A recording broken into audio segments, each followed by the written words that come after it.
talking about EA's massive 3-game deal with Marvel, PlayStation VR2's release date, price, and game lineup, and some big troubles with game subscriptions such as PlayStation Plus and Game Pass.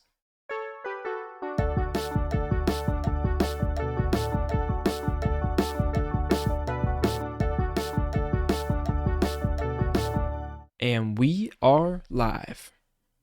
Welcome back to Checkpoint, brought to you by Strictly Casual, your number one show rounding up all the hottest news stories of the week and discussing all the relevant topics you need to know about. I'm one of your hosts, James Walmer, brought to you with the spiciest meatball in gaming, Vincent DeSantis. Thank you to our audio listeners. You can find us on YouTube at youtube.com/strictlycasual. Please hit us with a rating on audio platforms and subscribe. It helps us out a lot. Vincent, what else is going on the channel? Not a lot of things right now. It's pretty relaxed. Yeah. We did not get the House of Dragons review up that I wanted to get up. So that is something that we still need to do.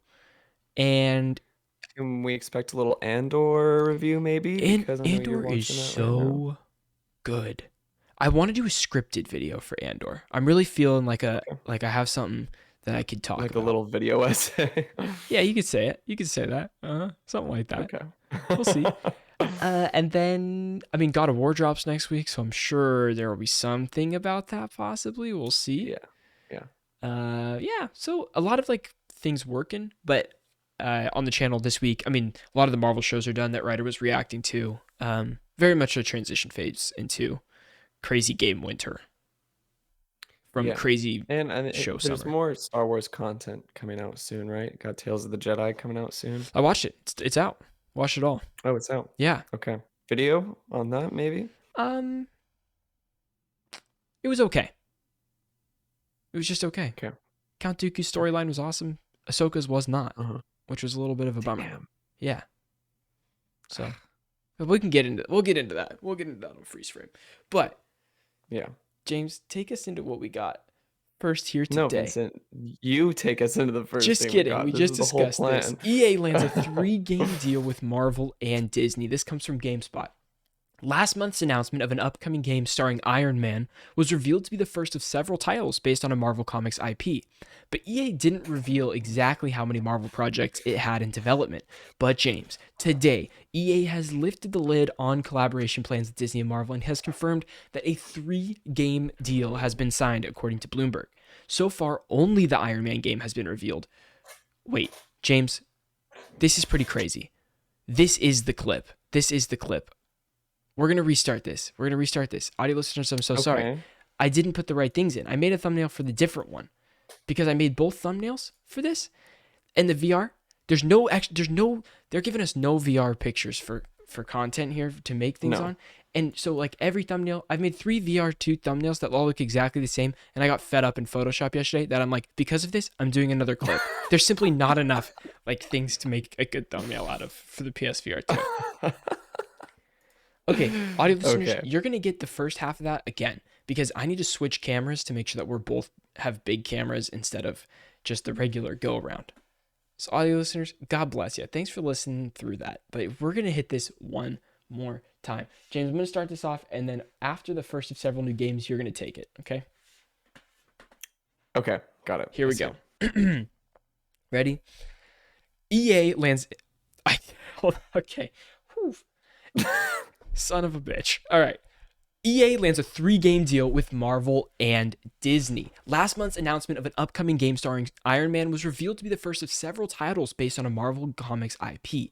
But EA didn't reveal exactly how many Marvel projects it had in development. But yesterday, EA has lifted the lid on its collaboration plans with Disney and Marvel and has confirmed that a 3-game deal has been signed, according to Bloomberg. So far, only the Iron Man game has been revealed, which is being developed by Dead Space remake studio EA Motive. Still in a very early phase of development, EA Motive says that it is aiming to create an authentic Marvel experience starring the Armored Avenger and will reportedly begin playtesting this week at some part in some early fine-tuning for the game.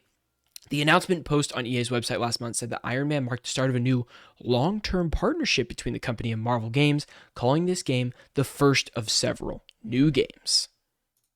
While the other 2 games haven't been revealed yet, Disney and EA did confirm that each of these games will be their own original story set within the Marvel Universe. Quote, we have been longtime fans of their own original story. Sorry, I like my dyslexia is kicking in so bad right now. All good. We've been longtime fans of Marvel and their impressive leadership, so this is a remarkable moment for our developers as well as our players and fans, said EA COO Laura Miele in a press statement. We look forward to welcoming EA into the EA. We look forward to welcoming Marvel into the EA family of creators and know this collaboration will produce exceptional experiences for our players. We can't wait to see players' reactions when they suit up as Iron Man and do the extraordinary things this superhero is known for. EA's previous partnership with Disney saw it land a multi-year deal to exclusively develop Star Wars games, which resulted in the release of 2 Star Wars Battlefront games and the well-received Star Wars Jedi Fallen Order. Since then, Disney has changed its strategy and has licensed out its IP to multiple studios. Keep in mind that Jedi Fallen, what's the second game called? The Fallen Survivor. Order 2. Yes. Is it Fallen? Is it Jedi Oh, it's just Survivor? Survivor. Or is it Yeah, just Survivor. okay? So it's Star Wars Jedi Survivor. Hmm.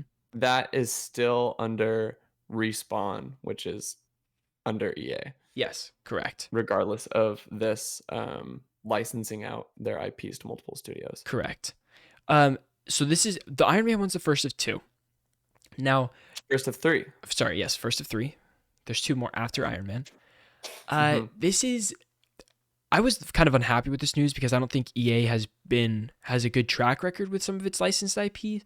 But we look at the success of, Fallen Order, which I think is great, is so good. That also is with Respawn though, so that is a little like I would like to know what studios are working on which But we projects. have Motive. Like Motive Yeah. is a good studio. Right, correct. So I don't think I'm not ready to write off this Iron Man game. I'm not ready to believe in it I'm until they show actually me. when I saw Motive on this article, I said, "Oh, Yeah. really?" I thought it was going to be a more obscure studio, but putting a very like heavy hitter studio on this is I think they know they need to have a heavy hitter studio behind it because they really need to achieve it. I think they're looking at Eidos Montreal's um Marvel's Avengers. Oh, Was that yes. Eidos Montreal or is Yeah, that that's Eidos Montreal. Yeah. And yeah, Square. they're looking at Eidos Montreal and Square Enix's Marvel's Avengers and they say, "Oh, we can't do that." Yeah. Yeah, I'm happy it's a single character. They're not trying to balance a lot of characters in a game because I think that Yep. is part of the issue here. There's a lot of Marvel games in the pipeline right now with Spider-Man 2 happening, Wolverine happening with Insomniac. Now we have this Yep. EA 3-game dealio. Well, there's also the Black no, what Panther was and Captain going to be America. the Black Panther and Captain America joint game. But Who's developing that? Remind me. Amy Hennig's studio, Skydance, I believe. Yes. Um, Yes. but there's another Black Panther game that is still rumored to be in development, and that rumor is from an EA studio, not Amy Hennig's Skydance studio. So we could be seeing 2 Black Panther So you're games. saying we're gonna see? I I don't know about that. I I don't don't know know if how I these. feel about just so many. That's so much. It's a lot. It's a lot, but it could be a possibility. James, if you had to pick a character for a third game, what would you choose? What would have good game mechanics for a Marvel character? I don't think we see a Hulk or something like Thor. that. You want to see a Thor game? Okay. I think a Thor game would be good. What is your thesis of a You know Thor what? game? You have good.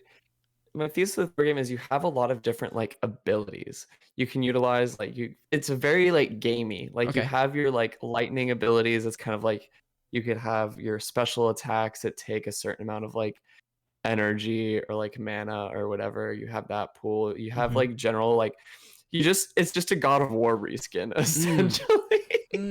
But the problem is the flight. Because like Thor can fly. Yeah, but I feel like that's such a game development hurdle that you can like I feel like you could incorporate it into like finishing animations without Okay. actually needing So you give Thor his kryptonite so he actually can't fly in the game. And then, it's like part of the game mechanic is he can't actually fly. no. But I was saying you see him fly in certain like schematics and things, you just don't get to control him Got while it. flying. Okay.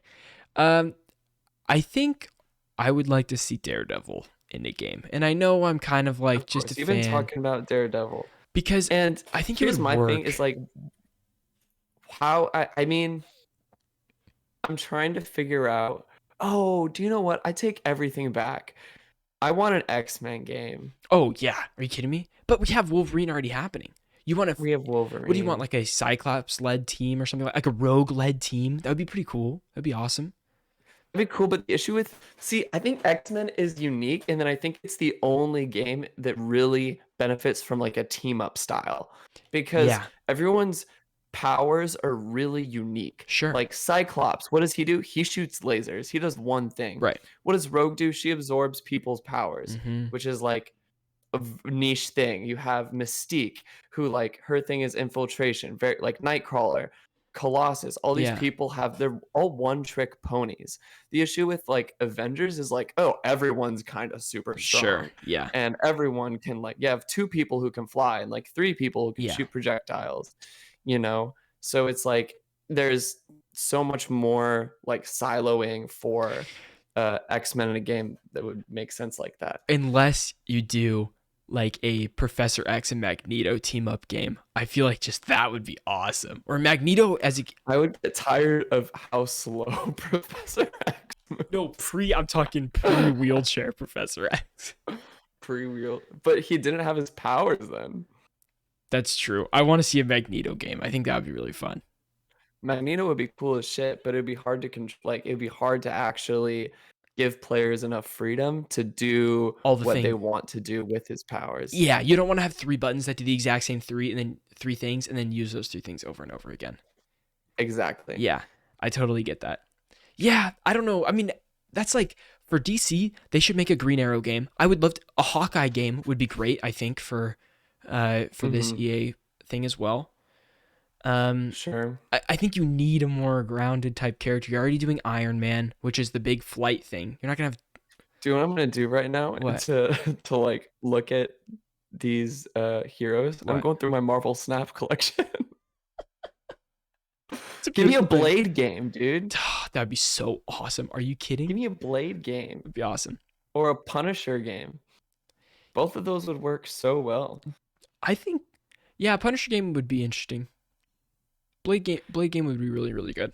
Punisher would just be like Uncharted. Why? Too adventure-y? No, because it's just a guy running around with it's a cover-based shooter. Yeah, I don't really want that. I don't know. I need something deeper than that. A whole like symbiotes game, but like that's where Spider-Man looks to be going. Yeah. So They're gonna steer away. I don't want to. Yeah. We shall see. If you want to know all the updates for this EA 3-game Marvel deal, Doctor Strange game. Doctor Strange game? Yeah. I don't even know, dude. I don't know about that. What do you guys think? Let us know in the comments what character you want to see a solo game for. Helps us out a lot. Thank you guys so much for watching. If you want to listen to the entire podcast, you can go on podcast platforms, type in Strictly Casual Checkpoint. It's a little blue box that says Checkpoint in yellow, so you can subscribe over there. Or if you want to listen to the entire video podcast, you can go on youtube.com/strictlycasual, become a member there, and watch this. This is from episode 137. Thank you guys so much for watching. We'll see you on the next one. Peace out. Boom. That was a great clip. I guess Doctor Strange would be a good thing. It would be like how to play a wizard game without having to support J.K. Rowling. Dude, they should do a Wizards 101 game, but just with all those wizards in, what do they call it? What is Doctor Strange's place? Mount Mount something? Oh, yeah. The Kamala? Kamaha? Something like that. The Kamala Harris. No, not that. That would be hilarious. An MMO. God. Train with Doctor It makes Strange. sense.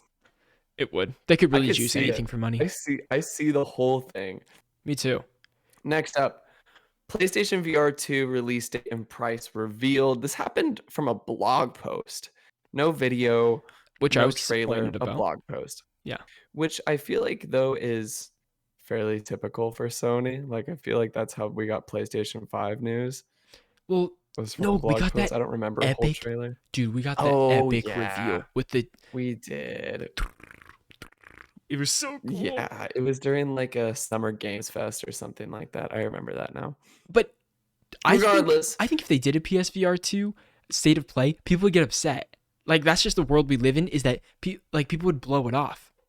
We had like last time we had a PSVR2 centered PlayStation State of Play, people were upset we didn't get other games because people are dicks. And they're like, even though PlayStation said, limit your expectations, this is an all VR showcase, people are still like, terrible showcase, didn't give me enough of this, didn't give me enough of that. I think they were avoiding that conversation by doing this. I don't know. I feel like VR2 is different because I feel like PlayStation VR1 was so behind all the other VR sets. Yeah, true. I don't know. It could go into it, could not. This comes from IGN. PlayStation VR2 will be officially released on February 22nd, 2023 for $549.99 US. And pre-orders will begin on November 15th. Much earlier. As revealed by the PlayStation, much earlier than we thought. As revealed by the PlayStation blog, PlayStation VR2 will include the PlayStation VR2 headset, PSVR2 Sense controllers, and stereo headphones. There will also be a PlayStation VR2 Horizon Call of the Mountain bundle that will retail for $599.99. And it will include everything from the standard edition plus a PlayStation Store voucher code for Horizon Call of the Mountain.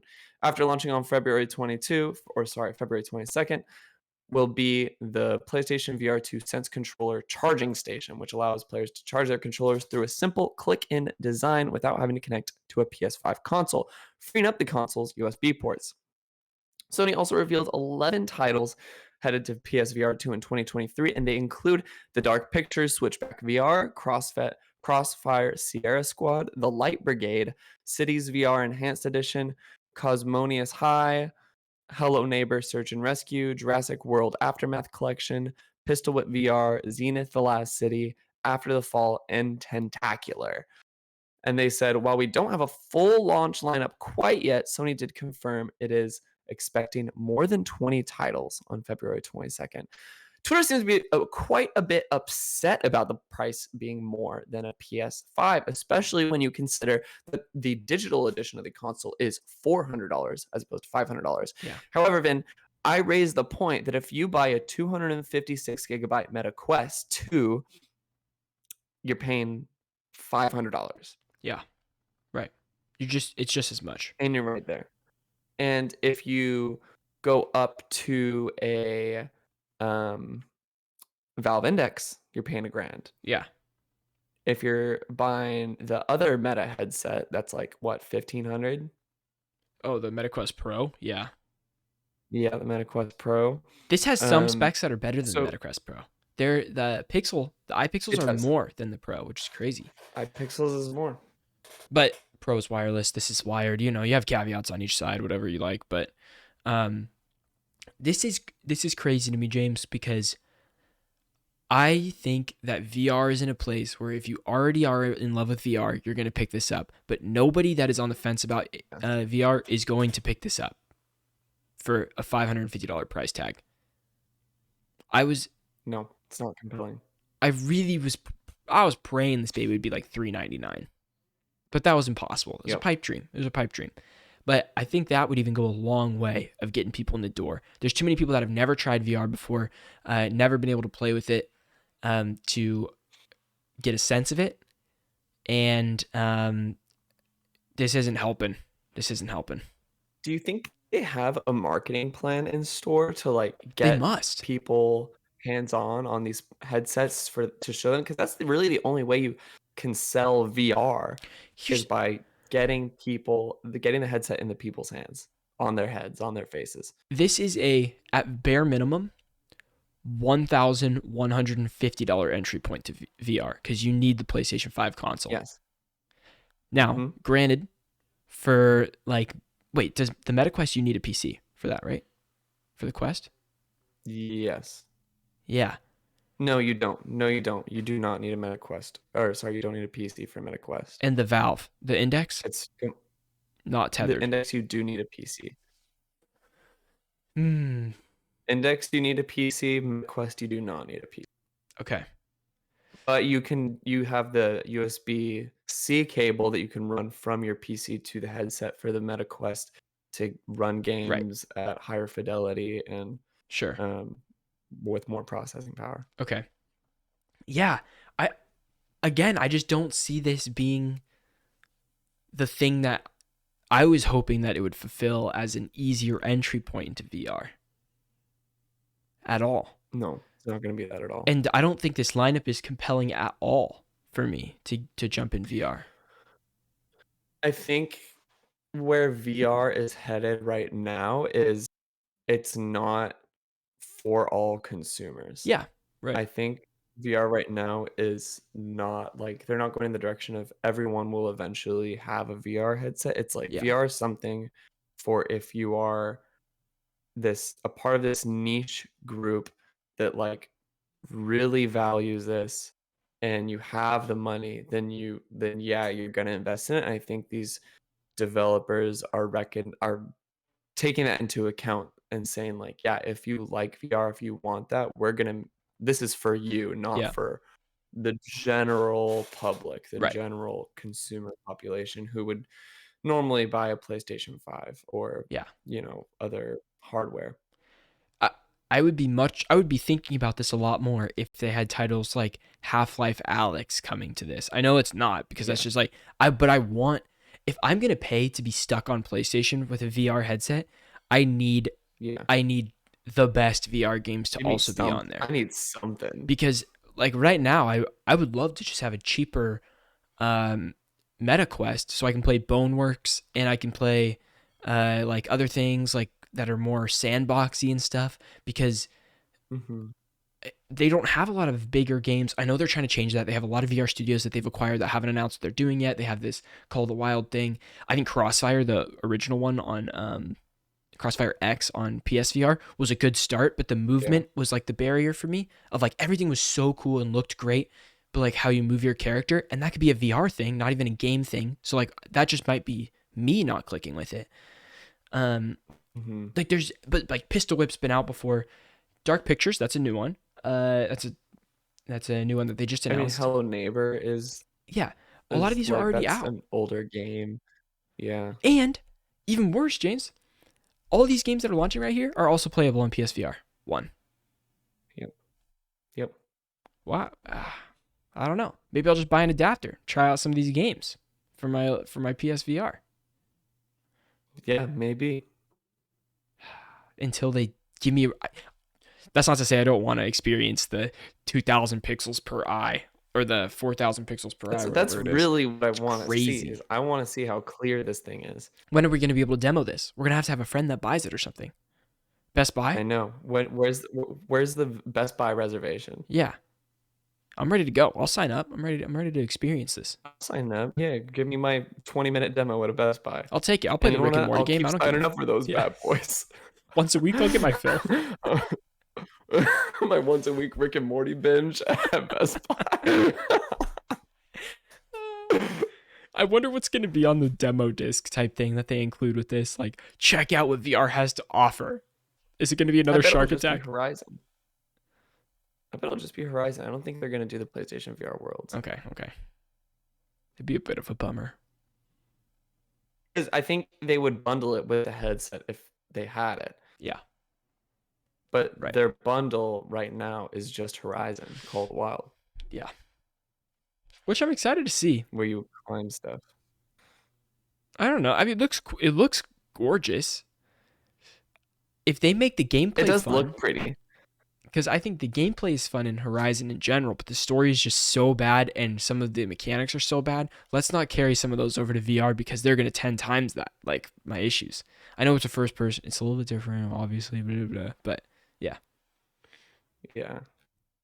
I don't know how it'll work. Hey, Might be fun. Horizon Forbidden West is not on my Game of the Year list. I just want to put that out there. I was seeing a lot of people posting their Game of the Year lists, and it's not in my top 5. What That's is all. in your top 5? I don't know yet. Good question. I'm excited to make a small list, but Elden Ring's number 1 right now, Yeah. for sure. Elden Ring's fucking great. James, can you believe that I played through an entire From Software game this year? No. Awesome. It was awesome. For our audio listeners, Vincent just made a wow face. Exactly. So good. All right. Let's get into our last big story right here. There's been some shakeup in PlayStation Plus and Microsoft Game Pass falling short of Yeah. what they want to achieve. I think both of them has very ambitious business plans. One of them is executing on them much better than the other, but it still seems like both of them are falling short of what they want to be doing. So first up, PlayStation Plus has lost 1.9 million subscribers since relaunch, and Microsoft Game Pass figures fall short of targets. That will be the second thing we read. So the first one, the PlayStation Plus article, comes from Polygon. It says, in its latest set of financial results, Sony has revealed that PlayStation Plus lost nearly 2 million subscribers between July and September 2022 following its relaunch. The number of people subscribing to the service fell from 47.3 million to 45.4 million. That is a huge number to me, though. Like, those people are paying a minimum of $10 a month or $60 a year. Yeah. Yeah. It's crazy. Times that number by 10. Yeah. Sony added tiers to the service, which at its most basic levels offer online gaming, additional features like cloud saves, and a handful of free games a month. The new tiers, everybody knows the new tiers, blah, blah, blah. You get a large catalog of PS4 and PS5 games at extra, and then classic games and game streaming at the premium level. But basically, a couple points here are just that there's not as much offerings as people want, even though I will say the month-to-month updates, they are adding a big, like, some good hitters every month. Pool of games. Yeah. Yeah. They just weren't there from the start, and I think the marketing wasn't good enough when they explained the tiers. It was too complicated. It lacked the first-party games, even though PlayStation said that they're not planning on doing that because that is how they're able to fund all their great third-party games, is when they sell big. You know, like God of War just hit like 25 million in sales right before Ragnarok came out, which is crazy at $60 a piece. So wild to me. Oh. Even that game is free on PS5. It still sold like an extra 5 million copies in the last year. Yeah, fuck you, Ben Studios guy. Oh my God. That didn't help anything. Ben. Oh God. Days Gone, not a terrible game. Not a terrible game. But dang, that dev, that guy was talking so much shit on Twitter. He just really tarnished Ben's name right there. Yeah. I don't think he's working there anymore, is he? I don't think so. I don't know. Anyways, this is a quote from Hiroki Totoki. Admitted that there hasn't been any great momentum as a whole for the renewed service, but he allowed that Sony hasn't aggressively promoted it and predicted a recovery following better promotions in the future. So the person that is kind of leading this charge for the PlayStation Plus tiers is saying that he assumed it would fall off a little bit because there isn't enough care going into it, but they do have a plan to get it to boost it again. So should be interesting. This says, and then guess we have Game Pass next. So James, what about Game Pass this quarter? Oh, okay. This comes from gamesindustry.biz. As per a new filing spotted by Axios, the company has set a 73% growth rate for the subscription service for the fiscal year 2022, ended in June 30th. That fiscal year ended June 30th, but only saw an increase of 28% as opposed to the 73 estimated. The target also served as a performance incentive for CEO Satya Nadella's pay, as well as other executives at the firm. While Microsoft doesn't share specific figures for Game Pass users, the filing shared that its Xbox division reached over 25 million subscriptions. In 2021, the company aimed for 48% growth for Game Pass and fell short of that, hitting 37% for the year. Speaking at Wall Street Journal Tech Live this week, Xbox boss Phil Spencer shared that Game Pass is profitable for the firm and accounts for around 15% of Microsoft's gaming revenues. Spencer also shared that while PC Game Pass has seen growth, the console service has approached the limit of users it can reach. We're seeing incredible growth on PC, Spencer said. On console, I've seen growth slow down, mainly because at some point you've reached everybody on console that wants to subscribe. He just saying basically if people wanted to subscribe, they have by now. Yeah. And which is, this article also said that like PC was just lacking in like getting people on that ecosystem. And right after that news came out, they just did a little thing with Twitch to where if you gift 2 subs this month, you get 3 months of Game Pass. So for $10, you can get 3 months of PC Game Pass specifically, not console Game Pass. I don't really know. Wow. As a push to like, that's if you're already throwing around money on Twitch, here's 3 months of the service, like everything you could want. which is I think that's a good promotion. I think that's hitting the target audience is where you want to be, and for $10 for 3 months is a good value deal. And you hope that people check it out and enjoy it enough to keep subscribing after that. I think that's a great model.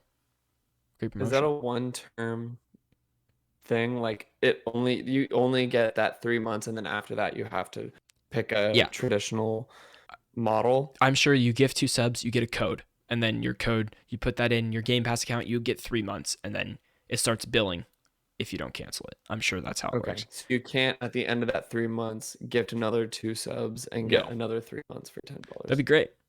Okay. That'd be awesome. That would be great. And it's not just gifting. You could just regular subscribe or anything. It's any 2 subscriptions you put in on Twitch. I think that's a great promotion.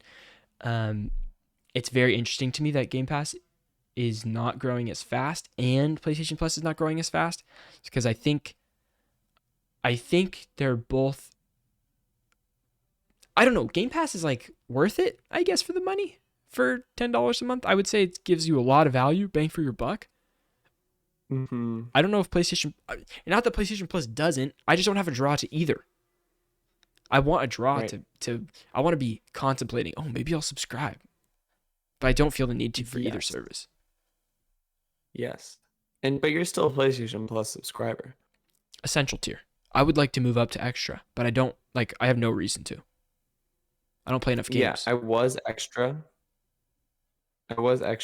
during the summer before I moved to New York, and I really enjoyed it for what it was. I felt like I got access to playing games that I didn't want to pay full price for, like Ghost of Tsushima or Death Stranding. But now I'm like, I can't see myself paying for a service I'm not going to use. Right. Yeah. If I had a lot more, that's just it. If I had a lot more time on my hands, I'd probably be like, oh yeah, this sounds great. I can dip my toes into some more games. Sure. But I'm very selective about the time that I have with the games that I have right now. And so it's right. Yeah. Right now it's Marvel Snap. It's Marvel Snap and stupid camo grind on Modern Warfare 2 back like it's 2013 again. Until Ragnarok comes out and I drop Modern Warfare 2 like a friggin' like it's hot. Like a hot pocket, dude. Just drop that bad boy. So yeah, that's it. It's interesting to like think about and just hear the numbers of like people's expected growth rates and stuff because they're not hitting their expected margins, they're gonna have to change something because I don't think either of these services are going away. They'll just improve over time. They'll give us more of a reason to want to subscribe, which is great. What if that happened? What if they both went away? Then I feel like we're taking steps backwards. Xbox is building into this cloud gaming thing. PlayStation's that's what I'm trying 50 years behind trying to get on PC. They're working towards so much and everything's so connected, which is great. I think that's a good thing.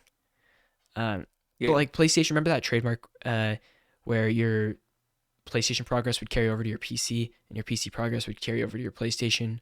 Right. Things like that. Xbox's cloud gaming is going to be crazy. It already is. It's already working great. They got to get more people on the service or subscribing to Game Pass or Game Ultimate. Xbox Ultimate. I don't know. Too confusing. Xbox Game Pass Ultimate. Yeah, to get cloud gaming. Yeah. Pretty wild. I feel like there needs to be a rework here for certain people. I'm sure they're coming. I'm sure the rework's coming. Yeah. Because I think there's some audiences that they're just like completely I think people like us, they're missing. Yeah. They need to make this worth it for the people who dip their toes in the water. Yeah. I would consider myself, I spend more time than the average person playing games, probably. But that also doesn't mean I'm playing everything. Like I don't play everything. Right. I don't know, man. I don't know. Maybe I need to make a pitch deck. Just say, hey, Jim Ryan, let's have a chat, you know? Yeah. Then we'll just make it work. Moving on to random funds. Oh, review roundup is that Ragnarok reviews drop at 9 a.m. right after we record the show, which is in 14 minutes. Yeah, so check that out. That'll be interesting. Unless you want completely radio silence, then I don't feel like check it out. I think we won't be finished with the show We only have by then. I feel like at the 4 end. bullet points to go. Yeah, but then we have the how you doing, what are you playing? Okay, well, we'll see. We'll see. We'll see. Well, if we're there, then we're there. We'll play. Someone leaked reviews. Something leaked last night, and 2 sources gave it a perfect score: 5 out of 5, 10 out of 10. Oh shit! Yeah, Do you know what the sources were? I don't know. Someone tweeted about it. I think Video Game Chronicle did an article about 2 sites that released their scores early or something like that. Or no, do you know what it was? Is like when you have they had their page scheduled to go live, and instead of scheduling it to go live, it went live. They immediately pulled it down, and then now it's scheduled for the right time. That sort of thing. I don't know. Mm-hmm. So for 0.5 seconds or whatever, it popped up. But it's time for random fun stuff. Stories without a story. James, what do we got? Microsoft has invested in a Korean game company that specializes in blockchain technology. And rounding up with another NFT thing is Square Enix announces Symbiogenesis, a playable NFT collectible art experience. James, doesn't that make you want to be? That sounds crazy. That sounds crazy. Symbiogenesis. What the hell is symbiogenesis? I don't know. The logo looks like it's a Final Fantasy ass logo it's how they do it. It's the same font and they have like the color splatter behind it that looks kind of messy on a black dark background. It's ridiculous. Yeah. It is ridiculous. It's the triangle strategy ass yes. font. Yeah. It's got some flowers behind there. Yeah, it's got a big abstract design. Yeah. Do you think we could do the thing where have you seen on Twitter with all the people going to the art museums and they throw stuff at the art and they're like, yes, they're like protesters, doing the thing. Yes. Can I do that in this NFT game? Is throw things at the art and protest in front of it? Yeah. Mm-hmm. In protest of NFTs. Yeah, and do proximity chat with everybody at this NFT museum that I'm sure that's all this game is a walkthrough NFT museum. It's just VR chat. It's VR chat. Yeah. Check out my monkey behind me. Yeah. And it's the Bored Ape Yacht Club. And that's it. I would pay to see what people are talking about in that room. I'm sure I know a couple people who are actually excited about this, and I can't wait to hear about it from both sides. It's going to be because the people that are going to be really into it, James, are going to be really into it and like oddly passionate about absolutely. It, and I can't wait to hear those people talk about it. Like, this is the future. Yeah. Oh my god, I can't wait. This is the metaverse. Talk about? Speaking of that, you see, like, there's a big conversation on Twitter I saw this week about how metaverse is already so tainted, and like the idea of shared space is not. Obviously, it's not a new kind of topic, and that concept nobody will accept the idea if it's called metaverse. Like, it's gonna have to be renamed, rebranded, redone, like to even hit that. So metaverse is already such an old term.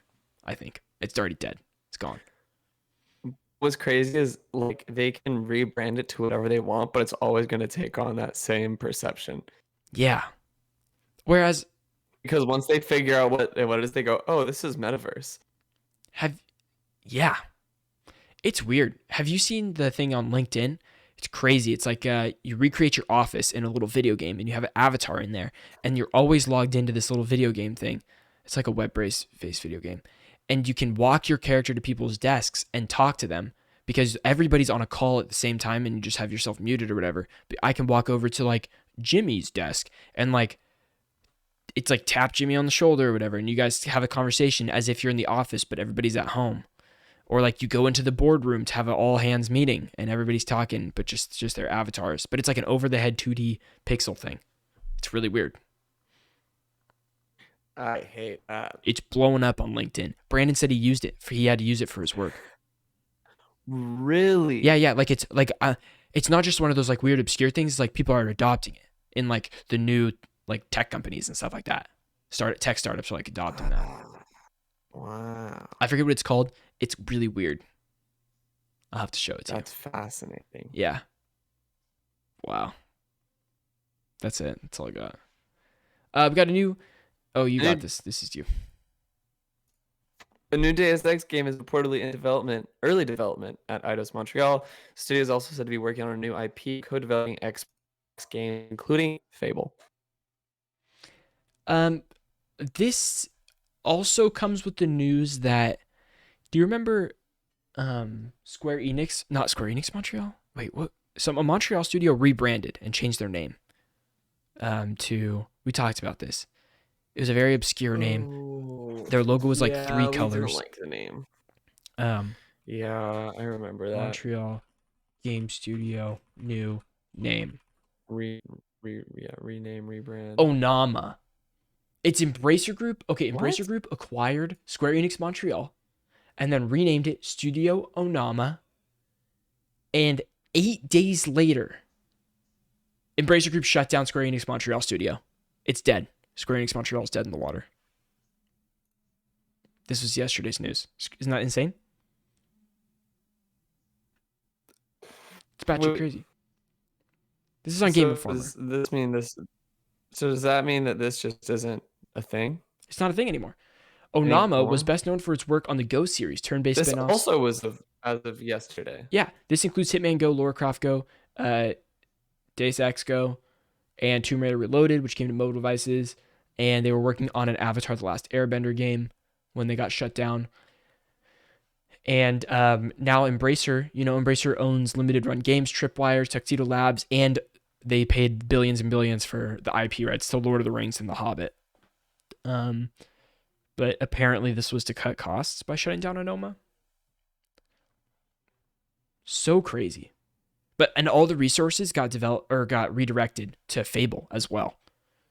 Led by Playground. I cannot believe that Playground is leading Fable. It's gonna look so good. No. This is different. So Onama, formerly known as Square Enix Montreal, not Eidos Montreal. Oh yes, sorry. Was best known for the company informed employees Tuesday that some staff will be transferred to a sister studio. So people who some of the staff that worked at Square Enix Montreal is being transferred to Eidos Montreal. Got it. Yes. So Eidos Montreal is still standing. Yes, correct. It's just Square Enix. Square Enix Montreal is dead. Yeah. A lot of Montreal names. That's probably what they want. Why they wanted to rebrand. Which one developed Avengers? No, not Square Enix Montreal. Yeah, no. Well, it's just Square Enix. This is like a Avengers dev studio is Crystal Dynamics. Crystal Dynamics and Square Enix. Crystal Dynamics. Not Square Enix Montreal. Yeah, and Square Enix published it. Wait, then who did Gotham Knights? Oh, it was Crystal Dynamics, Eidos Montreal that did Avengers. Okay, so it is right. It is Eidos Montreal that did Avengers. Oh, and then Gotham Knights is WB Montreal. Yes. Wow, just a lot of Montreals, dude. A lot of Montreals. I gotta get up there. Okay. And then finally, I'm close. What? I said I'm close. You are close. Way closer than me. Sega. Mm-hmm. I think its proposed super game could deliver over 600 million in lifetime sales. James, what is Sega's super game? We don't know what Sega's super game is. Okay. It's like for me in my mind, Sega's super game has the same connotation as Oh no. as Papa John's Day of Reckoning.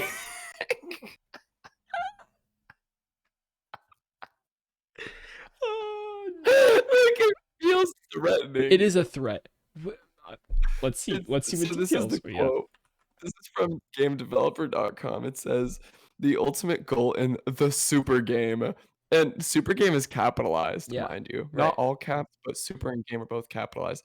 The ultimate goal in the super game strategy is to create a game so revolutionary that it attracts far more active users than any of the group's games to date. Okay, here we go. There have been some rumors about what Super Game Project might entail, but we've yet to still get a firm idea. This is from Destructoid. They don't go over any of the rumors. How dumb is that? Okay, so the kind of I'm going more into this article from GameDeveloper.com. That kind of community expands and further develops game content, adding value to the game that is unimagined by developers and sparking a broader movement, which can then draw them in more users and grow the game's presence dramatically. In the medium term, Sega intends to generate earnings growth by strengthening the global branding of existing franchises such as Sonic, Persona, and Total War. And they expect 600 million off this. The new COD made 800 million in 3 days. That is saying like you're going to have a game that over half the people with gaming devices will buy, which is that's a big thing. It's a big thing. Uh-huh. As for how the company is currently performing, consolidated net sales increased by 11% year on year to 150 billion yen, and profit declined by 19.9% to 9.6 billion yen. God. I'm excited for this day of reckoning. Yeah, this is really looking ahead. Sega expects to deliver net sales of 375 billion yen and profits of 28 billion yen by the end of the current fiscal year on March 31st, 2023. Are you doing a calculation of No, what that is in US dollars? I wasn't doing it. Okay, I'll do that right now. Okay. 375 In the meantime, billion Tales from the Borderlands. New Tales from the yen. Borderlands came out this week. Oh, what? Absolutely shit on, dude. Like 3s out of 10s. Oh God. Tales of the Borderlands was never received super well.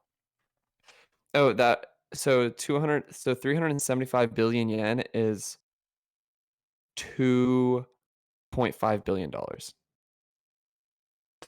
That's so much money. Mhm. That is so much money.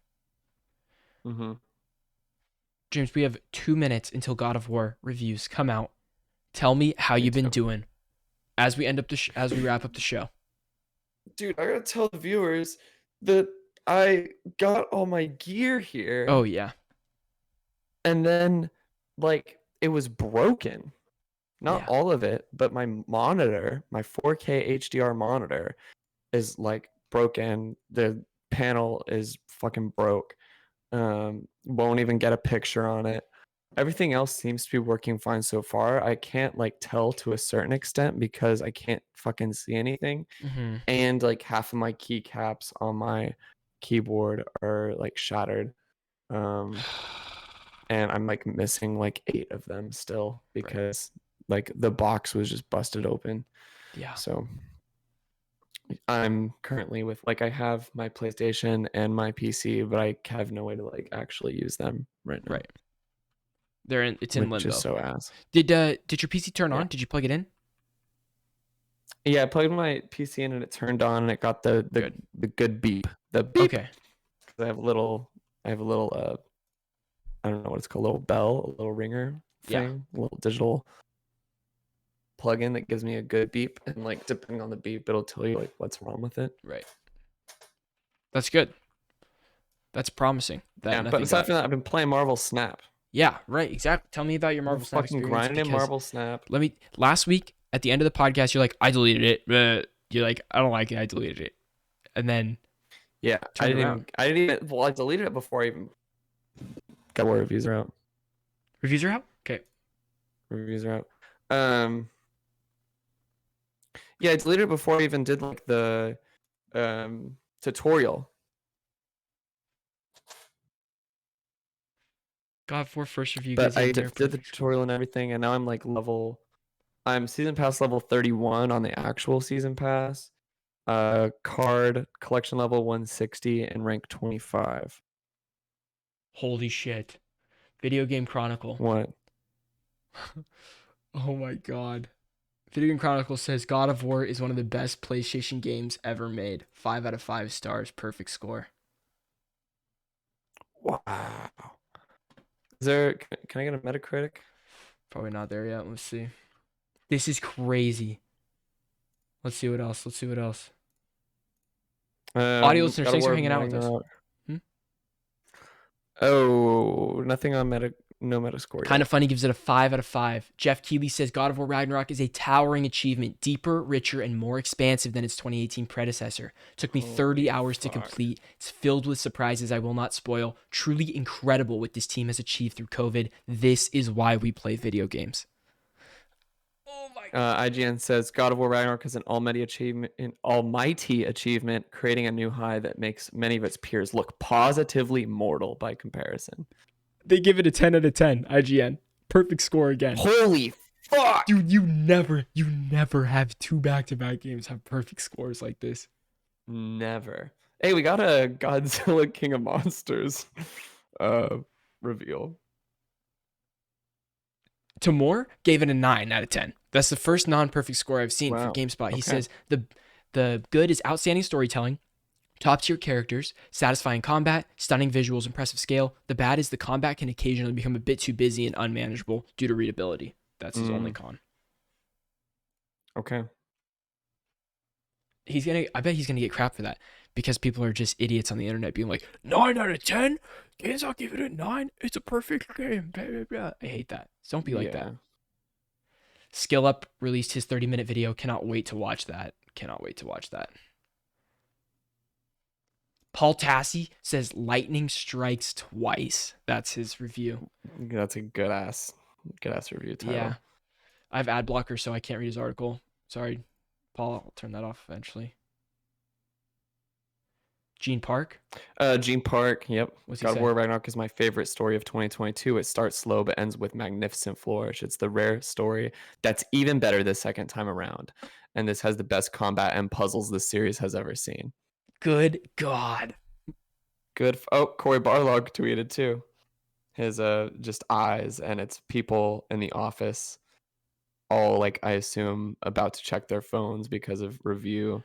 I would assume if you're working at a studio and your game reviews launches, you have a big meeting all together, and then, like, right when that meeting is over, they check the scores.